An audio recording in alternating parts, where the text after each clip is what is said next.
sí vamos a escuchar lo que dice el director general ejecutivo de la ASFI en relación a aquello que ha determinado el gobierno en este periodo de gracia para aquellos que deseen refinanciar o reprogramar sus créditos. Escuchamos. También tiene preguntas para usted. Estamos con Rodrigo. Adelante, Rodrigo, por favor. Muy buenos días, muchísimas gracias. La consulta es la siguiente, ya ha llegado hasta nuestro medio de comunicación. ¿Qué es lo que pueden hacer y no pueden hacer los bancos con los clientes de este momento, hablando de estos 4 meses de gracia?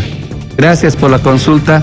Lo que deben hacer es, primero, atender de forma espontánea a todos los clientes que vayan a requerir acogerse a esta medida. No es un óbice el tener que haber pagado inicialmente algunos intereses. Lo que no deben hacer es cobrar, por ejemplo, por adelantado, intereses o los corrientes y, peor aún, intereses que no estuvieran contemplados en el plan de pagos.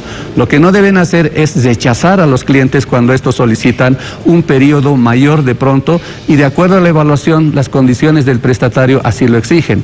Lo que no deben hacer de pronto es exigirle condiciones adicionales de garantía para el préstamo.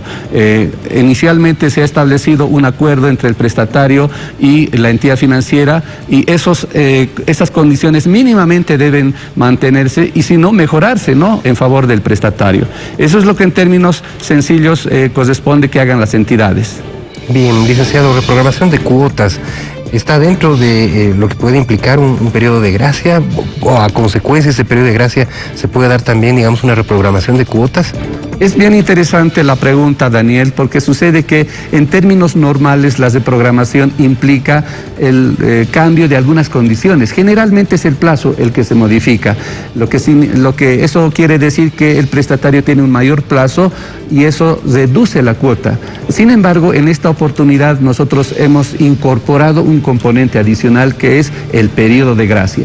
Algo que no es típico, que solamente lo estamos haciendo con la finalidad de coadyuvar y aliviar la situación de dificultad de los prestatarios. Entonces, para acogerse a este periodo de gracia, evidentemente el prestatario va a tener que recurrir a un mecanismo de programación o de financiamiento. Nuevamente está Cochabamba. Rodrigo.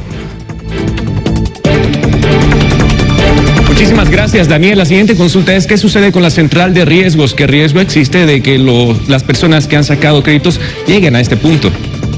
Es muy interesante la pregunta y vale la pena aclarar. Primero que nada, no hay una denominación de central de riesgos. Hay una base de datos que se llama Central de Información Crediticia. En esta central están todos los prestatarios, incluso los garantes. No es una especie de lista negra en la que tengan que estar los malos deudores.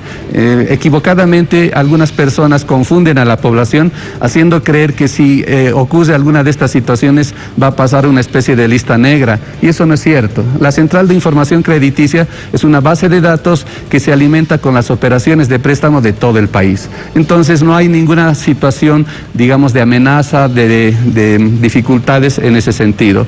Estas operaciones, como las otras normales, aquellas que están al día, etcétera, forman parte de esta base de datos.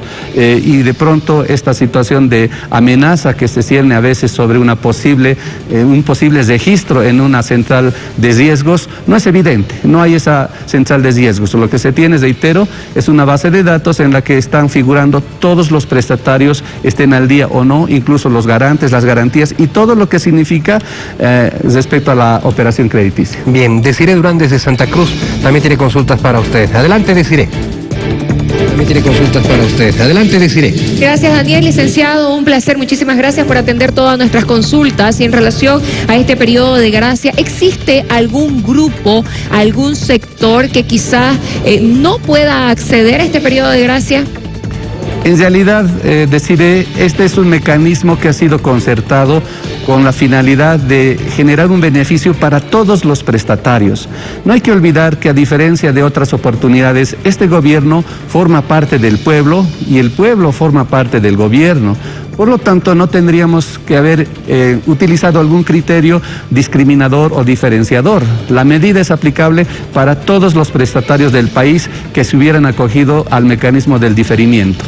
¿Quiénes no cumplen en todo caso? ¿Quiénes estarían impedidos de cogerse a este periodo de gracia? Bueno, impedidos como tal no hay, sino más bien quienes voluntariamente no deseen acogerse pueden continuar pagando sus obligaciones regularmente. De hecho, ya nos han manifestado algunos sectores que ciertos clientes han tenido más bien un buen desempeño de su actividad, han podido realizar sus ventas, entonces quizá para no continuar con la carga financiera deciden pagar.